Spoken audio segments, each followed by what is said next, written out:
Welcome to the Troxel Podcast. I'm Evan Troxel, and in this episode, I welcome Katie Robinson, Chief Marketing Officer at LS3P, and Christopher Parsons, CEO at Knowledge Architecture. This is the fourth episode in the Knowledge Management 3.0 series, and I've included links in the show notes to the previous episodes. Katie's career journey is an example of how solving one problem, making proposal writing easier, can spark a firm-wide transformation. Over time, her role expanded to include knowledge management, leading to innovations that go far beyond marketing. Today, LS3P operates with a deeply integrated approach to capturing and leveraging knowledge across their 12 offices and 500 team members. In our conversation, Katie shares how LS3P developed their data manager program, drastically reducing time spent gathering project information while mentoring emerging professionals along the way. We discuss how this groundwork enabled the firm to unlock incredible capabilities throughout their intranet, which they call Frank, transforms how information flows throughout the practice and gets used in real time. But what really stands out to me is their Expert Hours initiative, because I know that many firms out there think the barrier to capturing knowledge is just too daunting. Katie explains how informal recorded conversations with subject matter experts have become one of the most powerful ways that LS3P captures tacit knowledge, the kind that usually disappears when someone leaves or retires. By making these sessions searchable and feeding them back into their systems, LS3P has turned everyday storytelling into a knowledge engine, driving better marketing, mentorship, and project delivery. This low-lift, high-impact approach is making hidden expertise accessible to everyone, creating mentorship opportunities, and setting the stage for more informed, collaborative decision-making across the practice. So now, without further ado, I bring you my conversation with Katie Robinson and Christopher Parsons. Welcome to the podcast, Katie Robinson. Great to meet you, and I'm happy to have you on the show and talking about knowledge management. Thanks for coming. Thanks for having me. Chris. Sir. Welcome back. Thank you. Love it if you would set the stage for this conversation. Yeah, I mean, I've had the pleasure of knowing Katie for close to a decade now. We met through, various different industry events, and I'd always see her at one of these events, and we kind of get nerding out on knowledge management, all things AEC. And Katie spoke at we have an annual conference called K Connect, which is a knowledge management conference for the AEC industry. During the pandemic, we were virtual, and so Katie did a great deep dive into their data management program, which we're going to actually talk about today, and then became a client of ours in 2023. They launched their synthesis intranet Frank in the January of 2024. They've since moved that into AI search and are doing some learning management stuff in the future. So we'll get into all that as well. But one of the reasons I wanted to bring Katie on, other than that she's an awesome human being, is what we're trying to do in this Welcome to KM 3.0 podcast series is look at knowledge management leadership through different lenses of where people sit in the organization. So we started with Ellen as the CEO. In the last episode, we talked to Corey, who's a director of sustainability. And now Katie, as the chief marketing officer, brings yet another lens to knowledge management in AEC. I actually think that Katie's title should be chief marketing and knowledge officer, but that's something we can talk about another time. But we're really— the next board meeting. Yeah, exactly.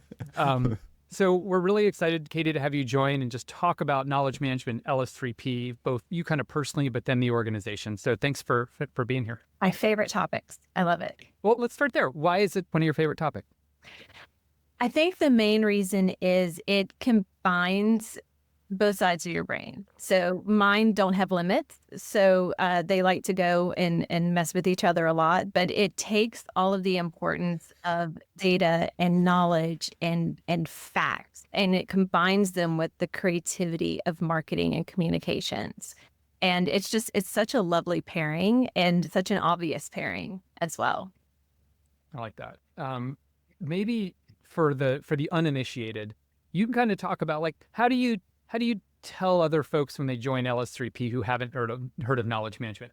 How do you explain it to them? How do you talk about knowledge management at LS3P? Why are you, the chief marketing officer, talking to them about knowledge management? How does that all fit together? Great questions. Essentially, knowledge management falls under my umbrella. At LS3P, marketing and knowledge management are two separate teams, but they both fall under me.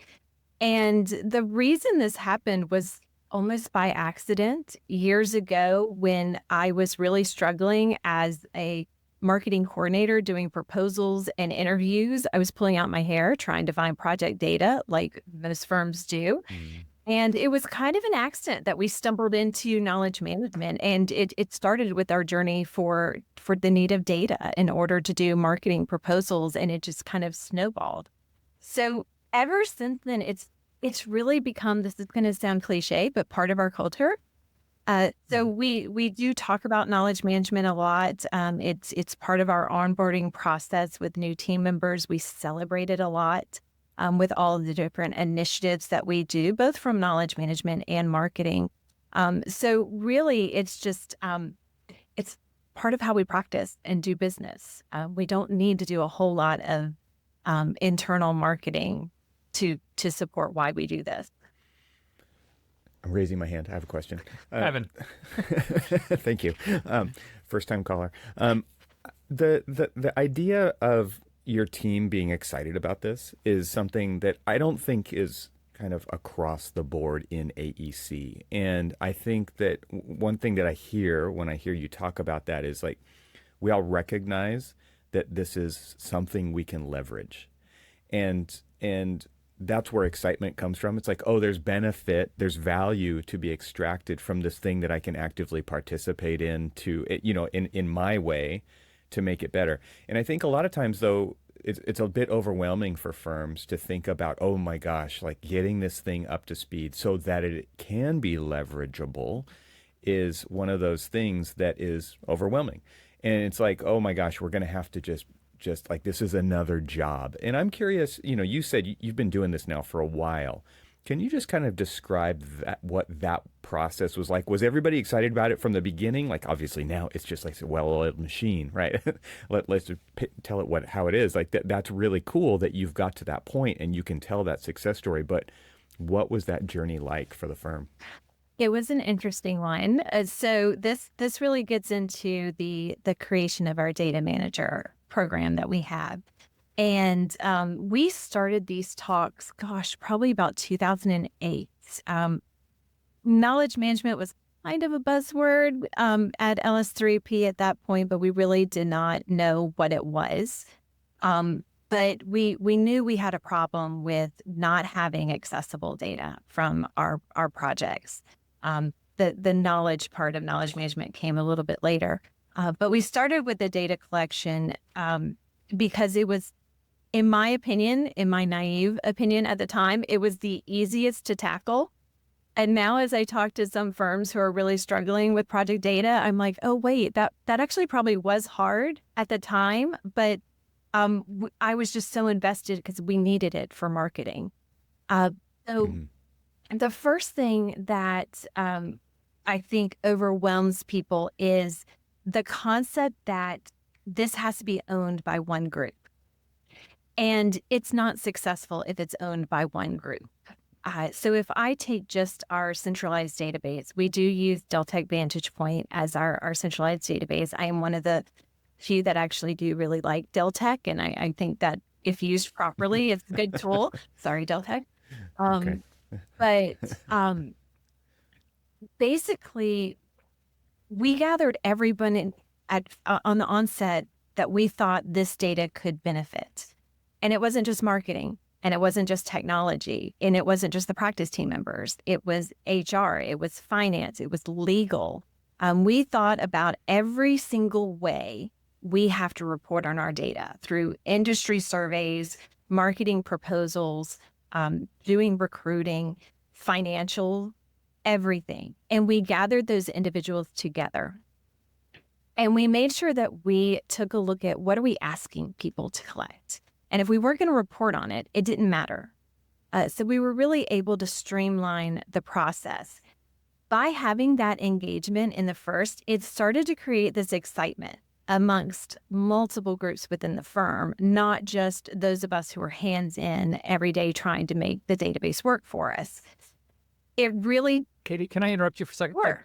Just give us a sense of like what kind of data are you talking about? Like what are the data points that matter like for these reporting? Sure. We started with project data. So think about your typical things that come up in a marketing proposal, construction size, construction costs, cost per square foot, the components within a project, Does it have a LEED accreditation? Anything that you would need to report on from a marketing standpoint. What sector is it in? Which seems pretty easy, but sometimes that project that information was missing as well. Who is the client? How many projects have we done with that client? So really just anything and everything that you can think of in terms of project specifics. We wanted to make sure that we were collecting if we were going to use it. So Right. we had all of our friends in a room. We really started to see some interest in this of, oh, this can make my life easier. I really like this. And then we tested it to see, would this be successful? So instead of coming up with a concept and making it totally perfect before we rolled it out to the whole firm, we wanted to make sure that we tested it with a small group of folks. At that time, we also thought, oh, well, project managers, easy. They know all this information. They have tons of time. They'll be able just to throw this in the database. So Yeah. that got some chuckled, but I will actually say for a couple of years, we operated that way, where project managers were ultimately responsible. They put in the project data, and we did make progress. It was really slow progress, but we did make some. And we made enough to show what impact having data could have on all of those different areas of the firm. But then we knew we were growing and something needed to change. And that's when we came up with the idea of let's utilize some of our less seasoned team members, our emerging professionals. We called them interns at the time. We now call them emerging professionals to help gather this data. So that's when we truly rolled out the data manager program. And this was in 2013, where we had these individuals collecting the project data alongside of the project manager. So the cool thing that we saw throughout this process too, is it became the kind of mentorship program as well, because they did have that access to the project manager. They were talking about things like cost per square foot. They were getting to know owner agreements and consultant agreements on a more detailed level than they had access to before. So that was a really cool outcome that we really didn't anticipate when we first thought of tapping these individuals on the shoulder. And we, again, started small. We started with just one of our sectors. We're in 13 different market sectors at LS3P, everything but single family. And we started with K-12. And we went from there and we tested it. We ran reports before and after to show the impact of the data. And we celebrated it. We celebrated what these individuals were doing. We tracked their time separately. It was not charged to the project. So we were able to see how much time is this really taking for individuals to have this type of impact on data collection. And then we provided a lot of training to them just to make sure that was kept in the forefront of their mind, the importance of doing this throughout the life of the project and then the conclusion of the project. And it really, I hate to say it this way because I know so many firms are struggling. It wasn't that hard. It really wasn't to launch and to get people's buy-in on it. Yeah. The hard part was disassociated, like moving beyond the mental block that this has to be the project manager because they're closest to it, and realizing somebody else could do it with help. Exactly. Can you talk about a day in the life of a data manager? Like, so I'm an emerging professional. You've asked me to do this thing. Like, do I do this check-in once a week? Do I checking in at project milestones? Like, when am I kind of working with my project manager to capture data? Sure. It's mostly on project milestones. And it's important to note these individuals are aspiring architects or interior designers or planners. They're not going into data analysis and data science and all of that loveliness. They really are, on the path to become licensed or designers within the firm. So this is just a project role on the project. So I think that's important to clarify. It's not an overhead position. So, you have your principal in charge, you have your project manager, you have your project architect, you have your data manager. They could be doing other things on the project. Hopefully they are doing other things on the project because we want them knowledgeable about the project and engaged in it. But what we found is it roughly takes our data managers 20 to 30 hours a year to collect all of the data on their projects. So normally that's anywhere from 5 to 10 projects per data manager. So the lift is really not that large. We do one really big push a year where we take a look at all projects that closed in the previous year, and we do an analysis of them. How much project data are we missing that we didn't capture? And we tap the data managers on the shoulder to just review them, review your projects, make sure we have all the data in them so we can just fully close out those projects. And that time takes a little bit more time, but that's combined in that 20 to 30 hours a year time. So it's really not adding a lot to overhead. So the benefit to a data manager, I think you said, they'll be asked to collect data points perhaps that they don't fully understand. So then they can spend time with the project manager or project architect kind of explaining like what these data points are, what the ranges are, like, is this typical, is this atypical, that kind of thing, right? What's the benefit to like let's look at some other people, like what's the benefit of the data manager program to project managers or to principals or to marketing or to insurance? Like you said, people benefit like how? By having better data. Well, I started out from a selfish standpoint of marketing. Essentially within the first 5 years of having the data manager program, we saw about an 80% reduction in time to collect information for proposals because we didn't have to track down project data. We were able to do project sheets and government forms like SF-330s much quicker because we had all of the information that we needed to put them together. Not perfect. Sometimes we still do have to tap people on the shoulder.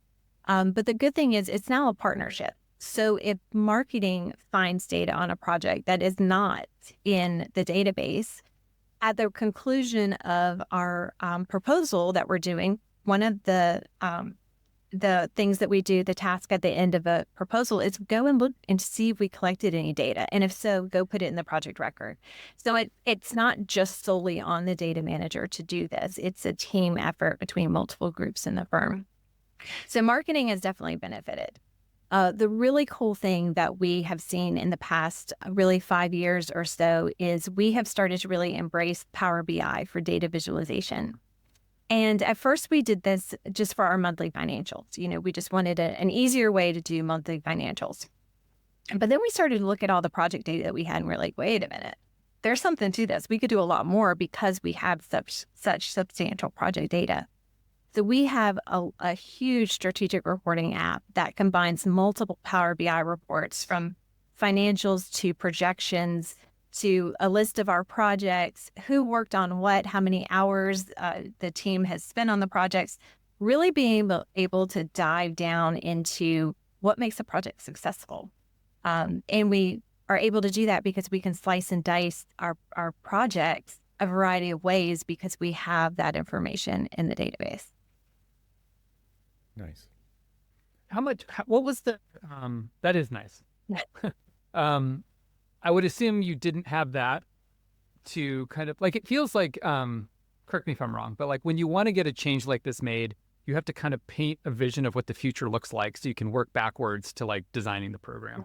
And so like, I'm sure what did you show project managers or leadership or whatever, like what was the thing that had them say like, okay, I get it. Let's invest so that we can capture better project data. Like if you can think back to that. The main thing was project managers were equally as frustrated as marketing at the onset. Marketing didn't like having to go and ask them the same questions over and over. They didn't like having to answer the same questions over and over.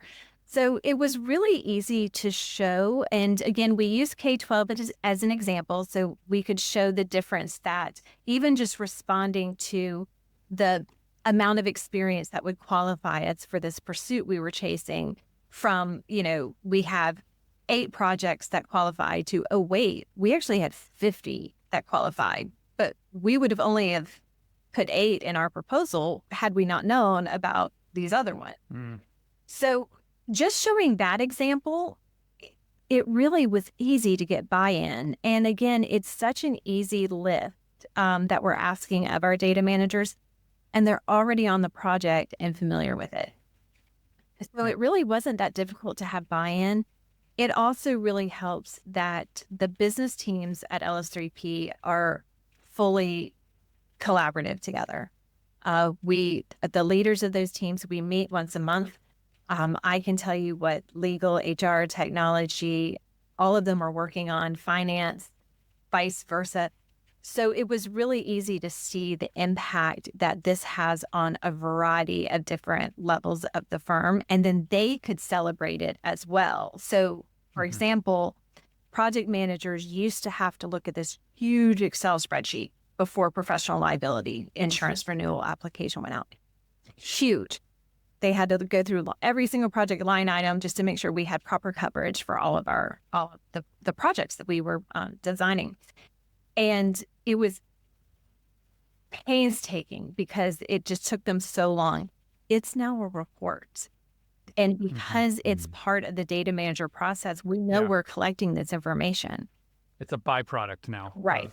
Right. Yeah. So because they're supportive of this, they're seeing that, wow, I have a lot more time to invest in project management and being innovative and even design. I would think too that there would just be lower stress, like the peace of mind of knowing you're collecting that along the way is incredibly less stressful on somebody's day to day, because they know like it's happening in the background. But those workflows, those becoming standards in the process is a huge part of that. To ultimately, I would imagine what feels like a superpower when the report shows up and it's like, oh my gosh, like, because we really can leverage this information that the whole team is making sure happens in the background. And then it's like you get to the point where you have this superpower and you can't imagine not having that superpower. And it frees you up to look at, oh, how else can we leverage this? Where else can we take this? And the value probably gets kind of exponential at some point. Absolutely. And then taking it a step further into the strategy of your firm. Think about, I love doing this type of project, and that's the only type of project that I want to do. And if you don't have any data behind that project, you may find out that type of project is not profitable. But if I really want to do it, what is it going to take to make it profitable? We use all of this project data to not just put projects into, these are the overarching sectors they're in and subsectors, but this is the individual project type. And if we love doing this project type, I'm able to take a look at the project data and say, okay, when we do this type of building in higher ed, we kill it on profit. We're doing great. We're doing really great design. It's really, from a number standpoint, solid. But when we do the same type of project in K-12, we're losing money on it. So what are we doing differently?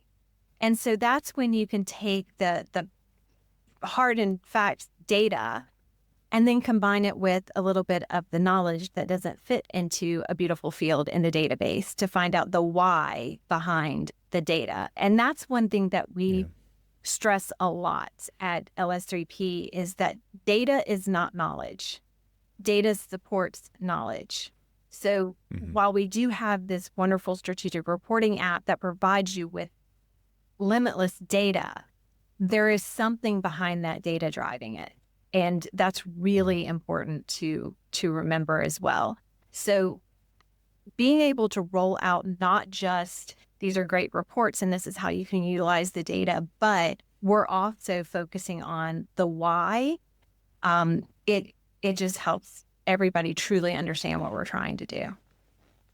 Yeah, just to tag on to that, we had a CFO at our firm who made a really interesting point several times. It wasn't just once, because you can't just say something once and have it stick. And that was like, okay, there's projects like the ones you just talked about where it's like, okay, we're not profitable, but the why, to get into the knowledge versus data, knowledge, wisdom, like information sits in there somewhere too. Like there's different versions of these things. And he said so poignantly one time, he's like, you don't always do a project because only because it makes you profitable. There are other really valuable reasons for a firm to possibly do projects, and it's usually in conversations that happen beyond those data points. But if you kind of have to have the data points to even have that conversation, so that we can say, well, are there other reasons we might want to do this kind of a project, right? Maybe you can use it as a stepping stone to get somewhere else, right? But then you actually have those reasons kind of codified into the system so that when somebody asks that question later, well, we actually know why. We actually do know why we chose to do it, and it led to this. And you can actually point at all of those things because you have a way to track and codify all of those things. Absolutely. What's next for project data, Katie? You're always, I know, this as long as I've known you, you're always like 3 or 4 steps ahead. So like, where do you see this all going? Well, we're at a really fun time with LS3P right now because we are in the final year of our current strategic plan, and we are working on the strategic plan that will launch in January and take us through 2030. So we're kind of like middle ground right now. We still have some initiatives that we're completing, and then we're looking ahead. And this isn't a knowledge management strategic plan. This is a firm-wide strategic plan. And what's really cool about being on the committee putting this together is every time we're talking about initiatives and things like that, I'm like, oh, yep, my teams, marketing and knowledge management are going to touch that. We're going to be involved in that. So that's really cool to see. We have a big focus on the practice side of our firm in this strategic plan. We have grown considerably over the last 5 years. We sit at 12 offices right now and about 500 team members. And we've realized that we need to tighten up some of our processes that we have. So we're relying heavily on the data knowledge that we've collected through that. But we also see the data manager program make a little bit of a facelift.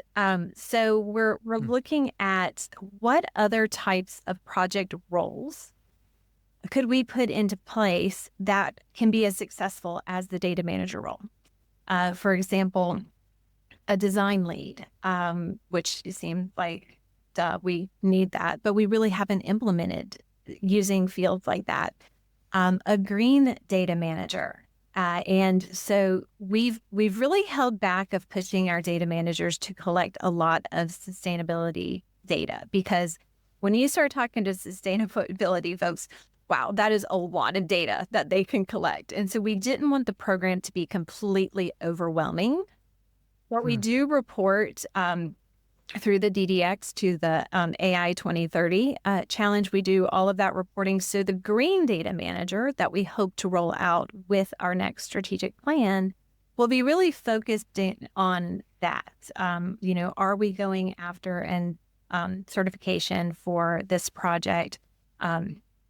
How can we just have best practices in sustainability? What all data do we need to be collecting? So that's going to be separate from our data managers.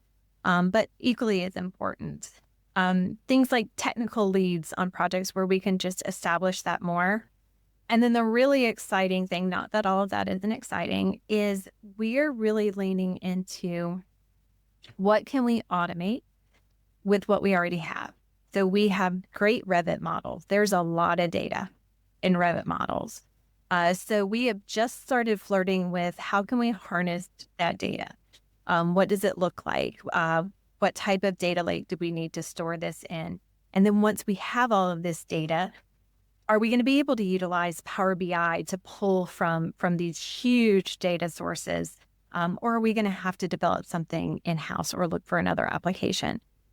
So looking at what is the capabilities of pulling that data, and yes, there's a lot of AI tools out there as well that we're looking at, but what are those capabilities, and does that remove any of the responsibilities of the data manager, that we can automate some of that process? So that's the big focus with this next strategic planning process. Chris, I want to segue back to you with a question, because I bet you hear these kinds of things from Katie, like they're thinking ahead, and you create synthesis, right? You have this intranet platform where they're extracting stuff from. So, I mean, and we're going to be talking about AI here, but Chris, like what kind of things are firing off over the past few years when you're hearing things like what Katie's talking about with where they want to go with their firm in this way, and how do those things then make their way back into synthesis? Oh man, I'll try and be concise. Okay. I think AI, so we call this KM 3.0 because we think it's a third wave of knowledge management. I think this wave, more than any time, I've been working in knowledge management almost 25 years. I have never seen the light bulbs go on as widely distributed and stay on in terms of why firm-wide data and knowledge management, high quality firm-wide data and knowledge is really important. Because I think what AI has done, and I think to some degree, to Katie's point, like Power BI and visualization was maybe like a 0.5 along that way, is we had a client who would make these fake Power BI reports showing them ways they could slice and dice their firm's project data. And the partners lost their mind. And so did the project manager, like, this is amazing. Right. And like, cool. Now we need to go capture the data to make this real, like, and they like pull the rug, it was great. And it actually worked. And it like catalyzed, this change in terms of like, because people saw the value and then they could work towards it. Well, and I like think, you said earlier, you asked the question about like the vision. Like sometimes people need to see where they're going and be like that. Oh my gosh. Oh yes, I want to go there. Right. It just opened the door. Yeah. Yeah. And I think the same thing. So with AI, and maybe this is a good segue, because Katie and I have been working on kind of like thinking about this for marketing, but more broadly together in a working group. People start doing some queries, whether it's Synthesis AI Search or another platform, and they see the promise, but then immediately their mind goes to like, yeah, but we don't have the data to back this up. Like, I can ask this question, I'm not going to get good answers. And so, but I think what you've seen is subject matter experts, more senior people, like people who had kind of been on the sidelines a little bit in terms of contributing, seeing the value and like getting into the conversation. I think that's a kind of general trend we've seen. Katie, does that resonate with you? Absolutely. Absolutely. And I, since we're talking about synthesis, this platform really, it's almost like we didn't know we needed it until we got it. And then we were like, why didn't we have this before? What took us so long? Yeah, just totally. so long. And Wes knows that whole story. But, when you have a lot of project data, and we also were very fortunate. We had an intranet. It was homegrown. It worked. But it had a lot of great resources on it. So we were in a really good position moving into launching synthesis because we knew that information was already scrubbed. We made sure that it was very limited of who could put information into our old intranet. So we knew that it was pretty solid going into it. What we hadn't anticipated was the impact that having those resources that were developed over years and years and years, 60 some odd years of the firm, coupled with being able to integrate the project data from Deltek, as well as the project imagery from Open Asset, which is also controlled by my knowledge management team. Having all of those filter in and then just layering on other technologies that we use as well, like Zendesk for our IT support tickets, and seeing it all in a visual format come together was just, it changed how we operate as a firm in terms of being able to share resources and communicate with each other and celebrate one another. It was just really cool to see how all of that came together because we knew about it. We just didn't really knew the impact that having something like that would have on our firm. And then when Synthesis AI was kind of rolled out with a more advanced search summary, that has been just game changer because now individuals are able to just type in a question into Synthesis and have a full summary spit out where then they can take a look at where the different items from the summary came from. And from a knowledge management standpoint and marketing standpoint, it's really interesting to look at the ratings that people are giving of those search summaries because it's allowing us to say, we missed the mark with this resource. We actually thought that it was pretty well defined, but maybe we need to tweak it to add this, and this to it. Or wow, that didn't come up in a search at all. I wonder why. We thought it was in there. So it's allowed us to make our resources better and then add new ones. And then from a marketing standpoint, it gives us some great ideas of, oh, we should really make this an internal marketing piece because everybody in the firm should know about this. And this person was searching it. Or, wow, our clients would really like to know that. Let's make that into an external marketing piece. So it's really cool how not only Synthesis came together to bring all of these resources that we had all in one place, but then also the advanced search makes it easier to find. And then we have that feedback from our team members of how can we continuously improve what we're doing. I think there's like elements of UI, UX, search, training. Culture. There's all of those. I mean, think back just a few years of what, like, give your data manager, who wasn't called a data manager, they need to find something about a project. How difficult was it for them to actually get in to a Deltek system and find information? They probably had to ask someone else to do it who didn't have time to do it and didn't want to train someone to do it.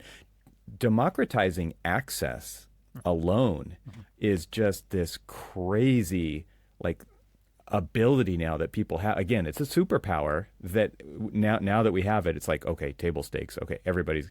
But getting to that point was a difficult time. Let's just put it that way, right, Chris? So, I mean, now with a very simple UI in Synthesis, like, people have access. Like you've taken all these pieces that Katie just talked about and pulled them together into what a lot of people talk as a single source of truth, right? And knowing where to go, and knowing that it doesn't even take training. Like, you already know how to use it. You just ask a question. I think that like, let's just be honest, like, that's pretty powerful, and also it's like something that we just kind of take for granted.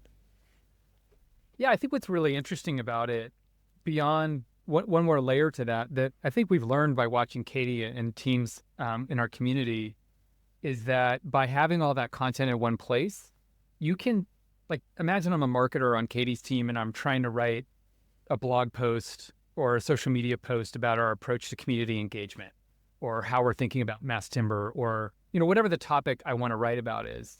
If I do a search on Frank, which is what LS3P calls Synthesis, of course it's going to search our marketing boilerplate and our proposals and that kind of stuff, but it's also searching, like, design critiques, you know, and learning and development sessions, or, you know, all kinds of a range of areas. So as you're kind of de-siloing everybody in a way. Like, I'm like trying to accomplish a marketing role, but I'm not limiting myself to, like, marketing data in order to answer this question. And that's something that, I'll be honest, like, you can design a system, have all these great ideas, but you don't necessarily see all the things that are going to happen with it. And, like, that's one of the things that's been exciting to me is, I mean, I empathize because I do marketing for us, and I sat between marketing and IT. Marketing and the principals in both firms I work with. And it's like, it's hard to get information as a marketer. People are busy working on projects. Like, sometimes they're sharing stuff more outside the company than they're sharing inside the company, you know, because that's where the money comes from, right? But this opportunity to be able to, like, as a marketer, tap into knowledge from across the org, like, I don't know, Katie, it's cool, right? Like, it's helpful. Oh, it's tremendously helpful. And you're right. Before we had a resource like this, we would go to our text library, or we would say, okay, well, this person did a presentation on this, so they would probably be a good resource. And then they're busy on, 20 projects. So it really was hard getting information. And I'm not saying this is the magic button. And now, like, marketing never has to go to anybody, because part of our job is, our first and foremost clients are the practice team members. We have to make sure that we service them and give them everything that they need. So we're still working out the kinks in this of what other types of AI tools could we bring into the conversations to help capture that knowledge, especially if we need things for, like, a proposal submittal that we're putting together. Mm-hmm. What else can we use above and beyond what we're able to find in Synthesis? And then how do we get it in there once we use it and find it? So it's a great addition to the resource.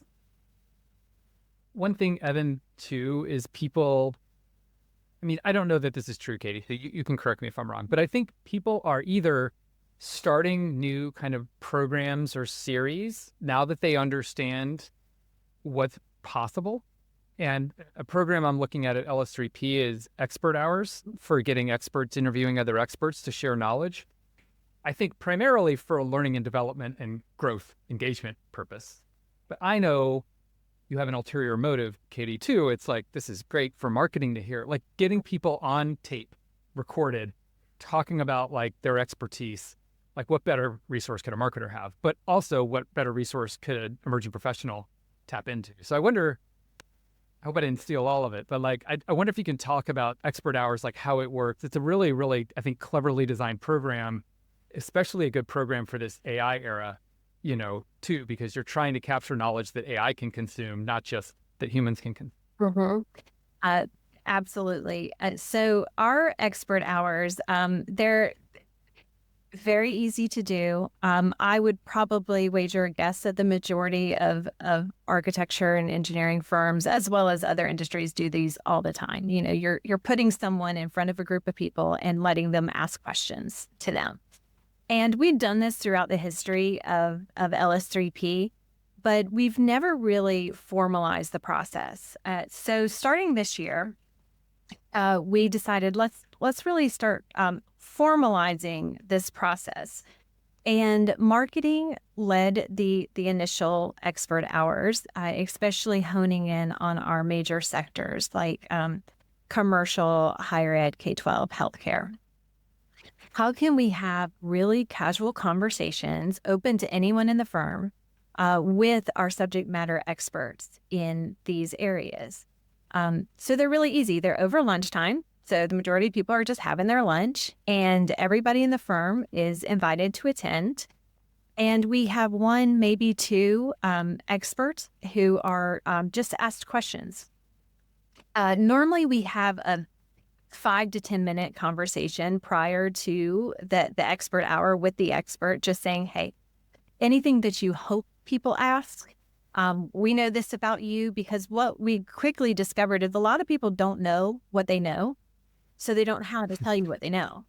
So we were trying to like work out if they could just ask you these things, what do you hope they ask? And then we had a couple of casual conversations with individuals who worked with them, saying, what do you consider them an expert on? And it's really interesting that the two lists don't necessarily match, which is really fun. And then we just gather everybody together on a Teams call and we hit record. And marketing facilitates, and we'll ask a couple of primer questions and then we open it up. And it is amazing the type of questions that not only come, we at first thought most of the questions would come from emerging professionals, because to be honest, this is kind of our way of doing forced mentorship. But we've quickly found that some of the questions were coming from people in senior positions of the firm too.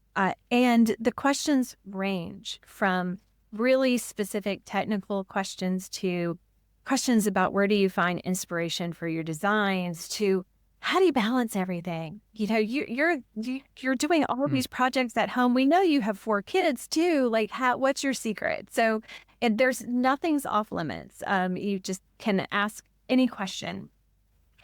And so we recorded these. Now, in the past, before we had Frank, we would record these and we would store them on our various intranet channels. And it was lovely if people wanted to go back and watch the whole hour-long, expert hour. But we really didn't. Didn't happen. Right. The analytics showing people weren't really clicking on those and watching them from years ago. Now, all we have to do is upload that expert hour onto Synthesis and it's searchable. And so what we started to see was we would search things from a marketing perspective in Synthesis, and all of a sudden some of the search results are coming from these expert hours. And we're like, okay, that's pretty cool, because now we can tap that person on the shoulder too to help contribute to this article we're writing or whatever the piece would be. But we took it one step further as well, because we thought we're asking people to give their time. Putting on the internet is great, but what else can we really get from these conversations? So after the expert hours, marketing takes the transcript and we use Microsoft Copilot and we ask it as many questions about that transcript as we can think. We ask it based on the subject matter expert in this transcript, what internal resources could be developed based on their knowledge. We ask them what conferences in the Southeast region that are upcoming would be good for this person to be a presenter at. And it'll spit out the conferences, the upcoming dates, how you become a presenter, all of that loveliness. We ask about podcasts. We ask about, external publications that would be good for this individual to be published in. And then we also ask, what targeted marketing campaign could we develop based on this expertise in this transcript? What case studies or research papers could be developed? So we really just think about every single thing we could possibly get from the knowledge that was shared. And then how are we going to put that into action? And it's just really cool to see what some of the results are. And then we get to go back to those experts and engage them in more conversations. So it really has been a substantial impact for a really small lift. That's my favorite kind of knowledge management initiative, is the one you do one thing and it has like 10 different impacts. I guess you could say return on knowledge instead of return on investment, right? So you get like all this, like this bang for your buck. I'm curious how you think about, like, in just like the logistics of programming this, like which expert do you ask next? How do you figure out who to go to? Like, do you have a backlog? Like, a little bit on the mechanics of like, how do you run this program? Sure. Well, I think it's important to remember that you don't have to be the CEO to be an expert at something. So we're really intentional of making sure that our expert hour guests aren't just people in top leadership positions, because everybody has something to contribute. So really, we started with those major sectors of ours, and the marketing managers over those sectors kind of identified, these are the key people I want to have first as guests in these expert hours. But then we did something a little bit different as well. We have an annual shareholders meeting every year, and we collect all of the shareholders in one location, and roughly about 120 people. And we talk a lot about the importance of sharing knowledge and making sure that you're passing on, your knowledge to the next generation. And since marketing and knowledge management were both under my umbrella, I took full advantage. I actually have them right here. Full advantage of the name tags that were on our shareholders' name tags, and on the back it said, "Just ask me about." And it was 1, 2, 3. So before the shareholders could leave the annual shareholders meeting, they had to take their name tag out, which we recycle anyway, and they had to write 3 things that they hoped that people would ask them about. And we got about 85% of shareholders participate in it. So that's kind of our bank of stuff. Wow. Yeah. We're not going to do expert hours individual with all of those. Could you just imagine that nobody would have time for lunch anymore, because we would have one every single day. But the really cool thing is the knowledge management team is going to take those and say, what groupings could we do on that? Maybe our expert hours turn into panel discussions as well, instead of just one singular expert. So that's another way that we're collecting this. And then we just have people volunteer stuff.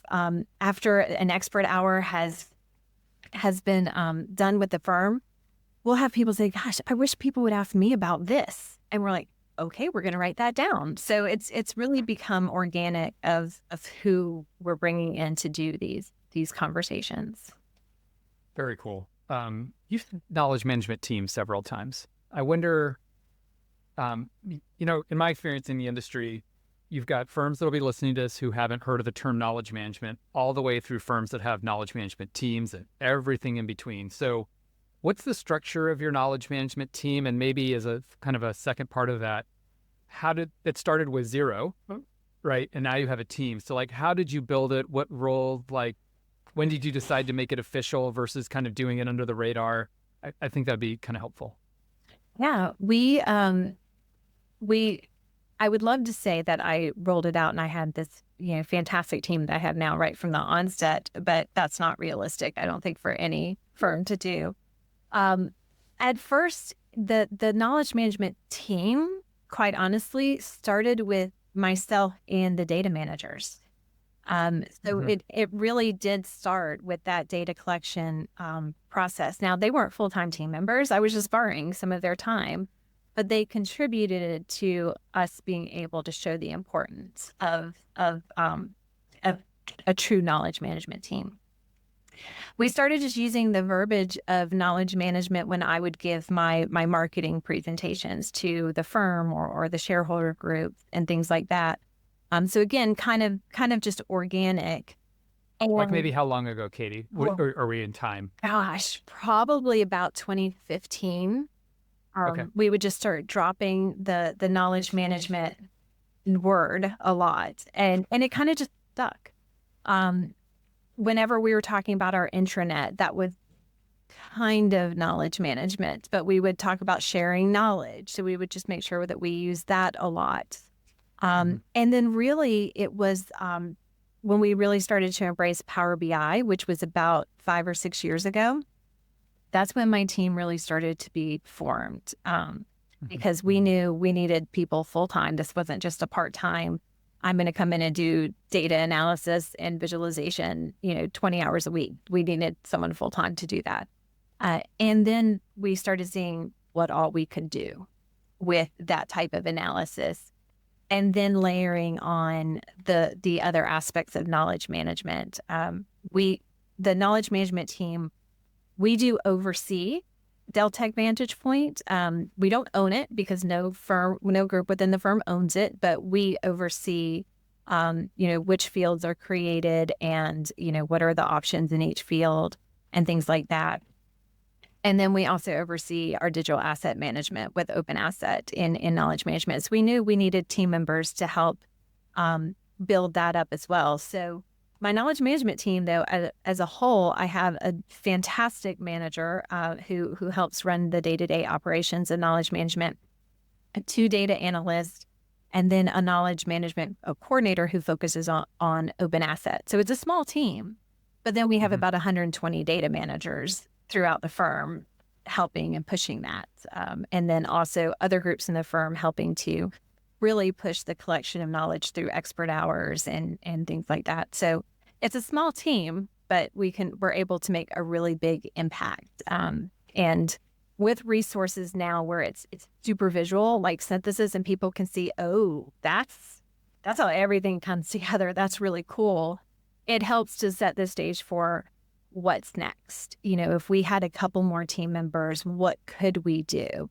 Or if we had better processes, maybe we don't need to add more team members. So let's look at what can we automate and, how can we build from there as well. So it's not exactly the size of your team that's going to make the biggest impact.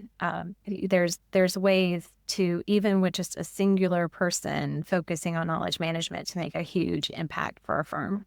Just orchestrating other people like you were doing in the beginning. I think what's really important about what you just shared, to put a finer point on it, is you have a series of creating value and then asking for resources after creating value versus I can't do anything until I have resources, right? Which sometimes I think firms, and maybe I could say, like, if I'm watching or listening to this presentation, I'm like, well, I can't do what LS3P is doing until I have a team.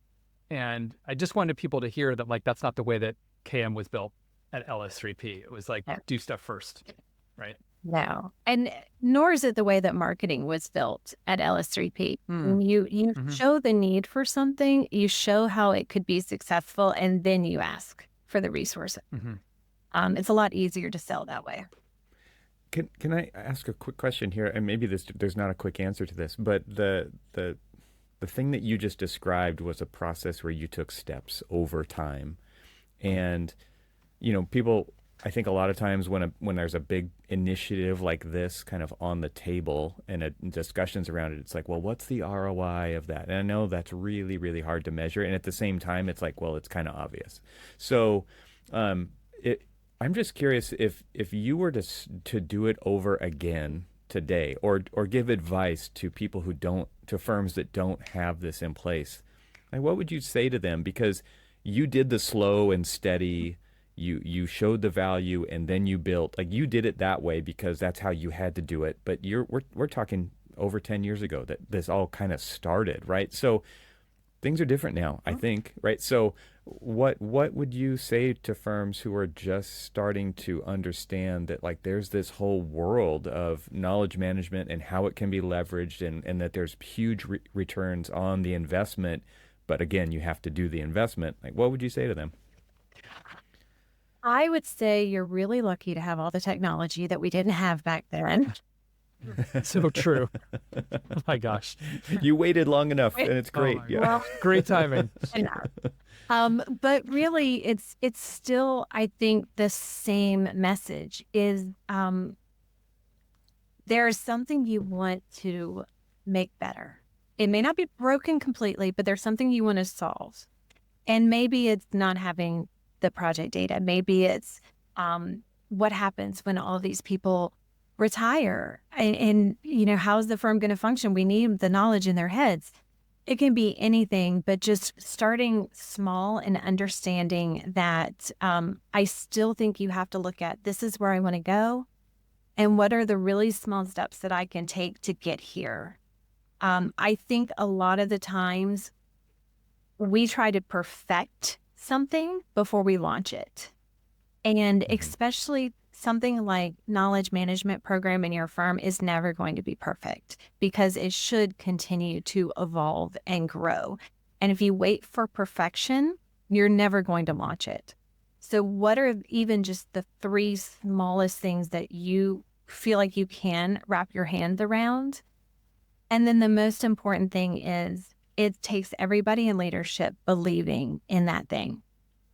So if it's project data, you need the CEO to be talking about how important it is to have project data. Every single person in leadership has to talk about how important it is to have project data.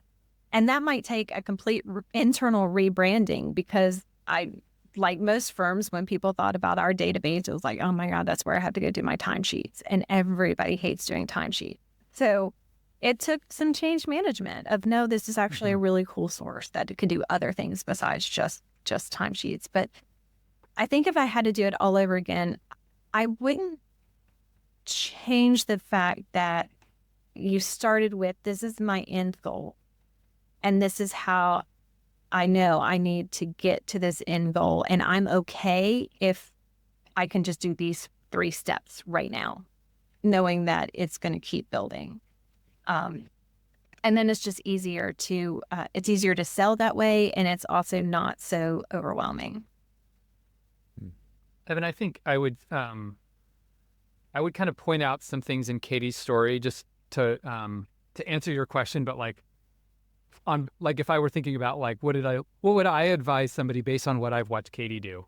I think one thing would be that Katie acts as what we call an executive sponsor in knowledge management. So Katie knows she's in the group writing a strategic plan, like she's involved with the principals. She is a C-level person, wasn't always, right?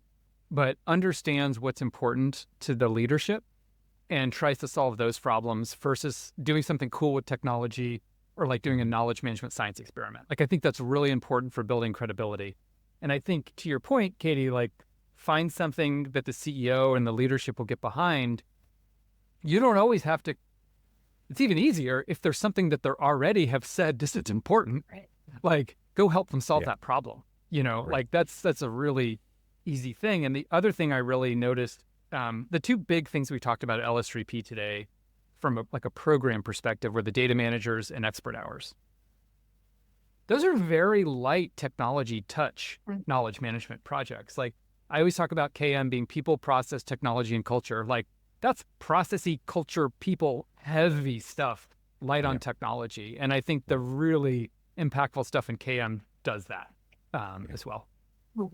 I think what's super cool about this whole idea of being able to get at all of, cut across all of these different pieces that kind of form the puzzle of LS3P, and this idea of expert hours. And you mentioned something earlier in your conversation where you mentioned that you still have to go to the project managers or the principals on projects and ask them a few things because the data isn't everything, right? And one of my favorite questions to ask clients when I would go talk to them about on a project was, tell me something about you and your organization that's not on the website. And that's basically, for you, that's like, tell me something about the project that's not in the database, right? Something that's not been captured. And those stories can be incredible. And those stories now can be captured and people can access that information. And it doesn't, like, it's like a podcast. It's like, oh, people are going to listen to interesting stories. And that's where interesting stories are, because you were able to solve a problem for that customer, and that applies to other projects, or it will apply to other projects, or that thinking can apply, or the way we solve that detailing problem, or what, there's going to be site context issues, there's going to be money issues, there's going to be client, there's red tape here and there, and you got to deal with 30 different people and go through all these different, those are the kinds of things that actually matter to developing a practice over time, and those younger individuals who haven't been doing it forever. And how difficult is it to get them to be able to sit down with somebody and just have a conversation for an hour? Super difficult. So you guys are doing it in public. And I think that's such an incredible insight to take away from this conversation today. And like you said, the lift is not difficult to do that. You're just facilitating that to actually happen, and for everybody's benefit. And I think, just asking those kinds of questions, like what else is there that is not in the thing that we already have? And those are the stories, I think, that just hit harder when it comes down to it. They really are. And then, in terms of looking towards the future too, and really leaning into the process that we've taken with expert hours, we want to start looking at the project level. So at the onset of a project, could a member of marketing or a member of knowledge management just pop on the phone with the project team and just say, what's the big idea of this project? What is there one nugget of research you hope to do in the life of this project? What innovation do you hope to pull from this project? Just talking through the big idea, and then do the same at the conclusion of the project. And again, do it on Teams and record it and compare the transcripts to be able to not only develop the narrative of the project from a marketing standpoint. Think about how much easier it will be to do a design award package, and so many things could benefit from those stories.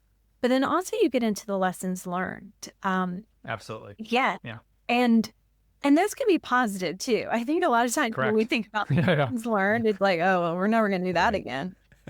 There's a lot of positive lessons that we could share with one another as well. So what if we are able to marry those two conversations that took, maybe a 20-minute phone call, both times at the onset and conclusion of her project, and again, throw them onto a platform like Synthesis. So when Project Advanced Search is turned on in Synthesis, which I'm really excited about, you can pull the project data, but it also can pull some from these recordings where it gives you more of the story. It's going to be so amazing to see how we can continue to evolve these expert hours to also just project team discussion and things like that. Yeah, asking somebody to write in a structured way for a submittal for an award or something. Oh my God, no! I'll avoid that as much as possible. Thank you very much. And oh, you mean I can just sit down and have a conversation? There's no structure to it. What's in there? Let's dig around. But like you said, people, and Chris has said this too, people don't know what they know. They don't know what they're an expert on. And there's a lot of really cool, again, just going back to the storytelling side of things, that just comes out through natural conversation that's so valuable. And now you have access to it later, and you can pull those bits of information for you leverage that information like crazy. Yeah. I'm writing about, I've started a new newsletter. I'm saying this kind of for your audience, but also this is for you, Katie, too.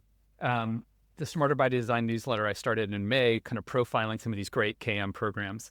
The one I'm writing about for mid-August is about Arup, and they have a program called Knowledge Reviews. And I don't know, Katie, if you've seen Andrew's talk or not, but it's this very simple process, a couple touch points to extract positive and negative lessons through the journey of a project. And again, it's one of these process, low-tech, high impact things that I think people, so maybe we can link to it in the show notes, Evan, this talk from Andrew Absolutely. at Era. Yeah, cool. One thing I want to just circle back with expert hours, just to underscore something you said, Evan. I was in a presentation several years ago. Actually, I was in multiple presentations where I learned the same lesson. One of them was from like one of the big insurance providers, Excel or someone like that. And they were looking across claims across like dozens or hundreds of AEC firms. And like, what's at the root of like these claims? And it's very rarely technical. Like somebody did the wrong, didn't follow the code right or installed something wrong or was the design. It is like 98% communications. Somebody didn't say the right thing to the right other party, or they misconstrued it, or they didn't get back to them, or they were ambiguous. And I think when I'm guessing some of these things, like you mentioned the thing about like, how do you manage life balance with 4 kids? But I'm guessing there's like, how do you manage difficult conversations with clients? How do you manage whoever on the party that won't get back to you or is part of this collaborative team? And I think that those deep smarts that like people that have been successful as designers or engineers, they don't even know how they do that. It's just so intuitive for them. And so to hear those stories of like this was a really tough project and here's how we got through it. Like it wasn't like how we figured out what material to use or how to size the beams. It was, oh man, stuff went sideways and here's how we put it back on track. Mm-hmm. And to your point, if you asked me, how do you have difficult conversations around X, Y, Z subject? I don't know. Well, how did it actually play out on this project? Yeah, the last time you had a difficult conversation, take me through I can tell you all about that, Yeah. right? Easy, Yeah. right? And then you can use that information to impact everybody else in the firm. That's fantastic. Yeah. Well, in today's world too, where some of our team members are remote, some are hybrid. When I was growing up in LS3P, I heard those conversations because we all sat together. So I heard the project manager talking on the phone to a client. And while it was one-sided, although we did have a couple of project managers who really liked to use speakerphone, but most of it was just one-sided, you got that sense of, oh, wow, they're doing a really great job. And then when they're off the phone, I could go over and say, just curious, but what was that all about? What you can tell me, because that was really interesting hearing how you did this. With team members that are remote or even hybrid, they don't have as much as that connectivity to just have that in-person learning necessarily. So to be able to ask those questions and post them in an area that people can engage with them is so helpful. You said the word I wanted to close with. You said learning. And, selfishly, people know we're building a learning management system. So that's part of my question. But the majority of my question is, how do you see the kind of knowledge management and learning and development worlds at LS3P coming together? Like, what are your thoughts about like what learning and development looks like for you guys going forward? That is really timely to ask that question. We are knee deep in it right now because we are incredibly excited about Synthesis rolling out their learning management system. We also just hired an extraordinary individual to lead our learning and development program here at LS3P. And so we are having all of those conversations right now of what does learning look like? How are we going to share? How are we going to create a community of learning instead of just, here's a class, go and take it, but a place where people can go enroll in a course, have dialogue together, and learn that way. We're also playing around with a software that creates some learning using avatars, which I have a love-hate relationship with right now. But, one benefit is helping us to establish curriculum. And how can you say more with less time? Because that's another concern of ours is we really want to develop this learning and development program, but we also want the firm to make a commitment to allowing team members time to dive into learning and development. And I'm really pleased that that's also a huge focus of our next strategic plan is being very, very thoughtful of we're rolling out all of these initiatives that are going to better the firm, but people need time to do them. So we have to make sure that we have that commitment ready.